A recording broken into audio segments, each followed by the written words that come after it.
Colleagues, House Bill 2998 is, in my opinion, one of the best pieces of legislative policy that I've had a chance to work on as a legislator. And it's all about the problem of the transferability of college credits, specifically community college credits between one institution, maybe it's between a college to university. I think this is something that we either personally have come in contact with or we know people who have had difficulties with this, but it's been an ongoing issue in the state of Oregon for a long, long time.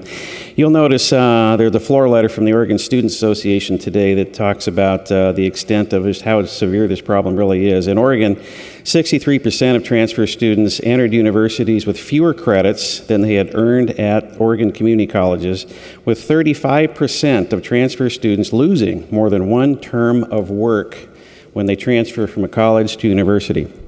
Obviously, those lost credits or those empty credits mean lost time, and they mean a lot of money that's been spent and wasted for no discernible value to the student. So this session, some of us on the Higher Ed Committee resolved early in session to roll up our sleeves and to go to work and to see what we could do to try to provide some lasting solution to this problem once and for all. So what you have before you is the sum total of this work. It's House Bill 2998. I was privileged to be able to convene a work group early on in session that met multiple times with college and university faculty, the HECC, many other interested stakeholders. We had a very collaborative process, and what we came up with is what you have in front of you today. So let me just briefly explain to you what this policy is going to call for. The HECC is going to convene faculty from colleges and universities to come together, and phase one is going to create what we call the foundational curriculum. This will be a bucket of at least 30 credits that will be universally recognized and will be transferable from community college to community college or from a community college to university. As a student has acquired those, they're guaranteed that these are going to have value and worth throughout the process. So it's at least 30 credits, which is almost a year. Could be as many as 45. Secondly, then the colleges and universities are going to come back together to identify those major pathways that have the most demand or the most transfer activity within them, and to begin to define unified transfer agreements, meaning if a student starts on a degree pathway as a community college student and remains in that pathway, they're going to guarantee that every credit they take is going to transfer all the way to a bachelor's degree. That's phase one of the transfer agreement. So that will be in place. They're going to do that for one of the next 3 years, The timeline looks like this. The first unified transfer agreement will be established by December 1st of 2018. The second will be in place by April 1st of 2019. The third by December 1st of 2019. And then beginning in January of 2020, they will pick 3 majors per year.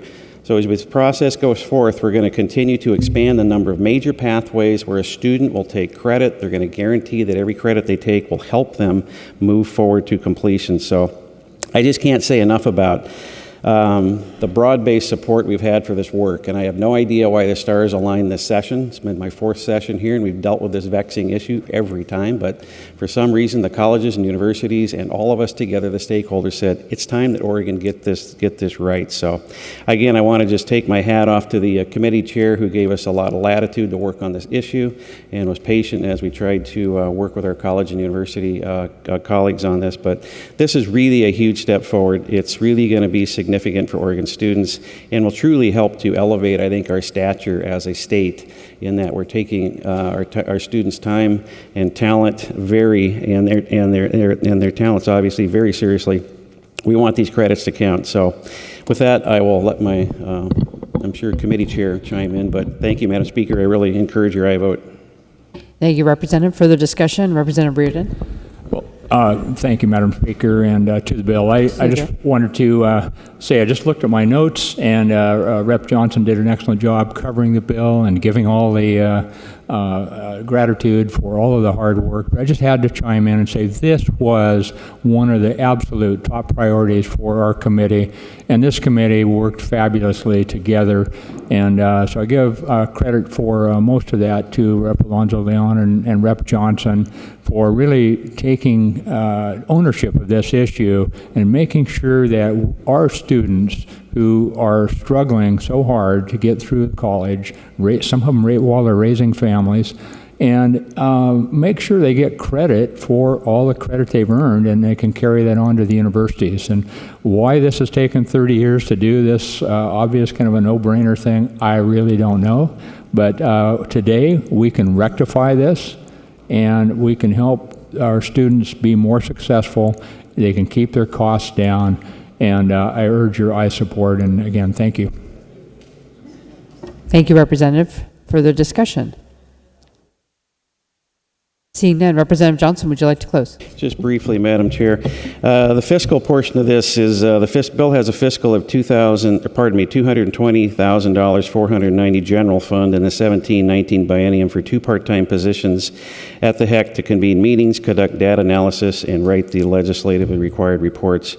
And lastly, colleagues, I'll just add that when you add House Bill 2998 to the Oregon Promise, we really truly have something special in Oregon, because now we have affordable pathways to post-secondary education, and we're guaranteeing that the credits that the students earn as they go down this pathway are going to count and count for credit.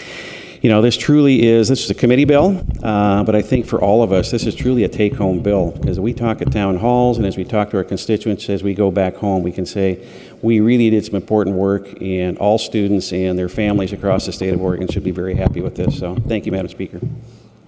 Thank you, Representative. Those of the opinion the bill should pass will vote aye. Those